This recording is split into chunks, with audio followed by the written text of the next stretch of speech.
सरकारचे 12 वाजवल्याशिवाय आम्ही राहणार नाही.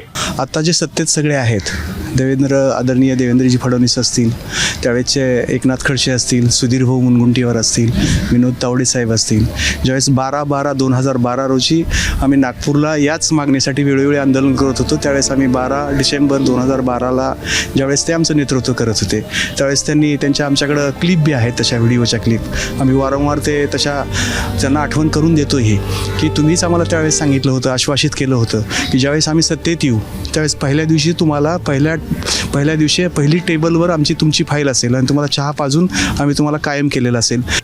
गेले 4 वर्ष झाले माझे वडील पेटवर आहे, म्हणजे त्यांचं सगळंच करावं लागतं जागेवर, म्हणजे घरी कोणीतरी व्यवस्था लावूनच मला इथे यावं लागते, त्याच्याशिवाय मी निघू शकत नाही घराच्या बाहेर.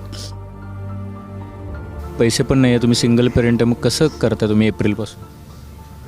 कसं भागवतोय सर. आणि कधी जाग येणार आहे शासनाला? मग आम्ही दुसरी मागणी ठेवलेलीच आहे की आम्हाला इच्छा मरणाची परवानगी द्या, मग ते तर देऊ देत, आम्ही सगळेजण मग संपून तरी टाकता येईल हा विषय. काय म्हणले भुसे सर? हा मला समग्रचा विषय माहिती आहे. परत आम्ही गाडीजवळ पळत जाऊन म्हटलं साहेब आम्ही मुंडनाचा इशारा दिलाय. किती वेळ भेटले? 1 मिनिट. 1 मिनिट? हो. आम्हाला एकतर कायम करा, नाही तर सोयीच्या मरणाची परवानगी द्या.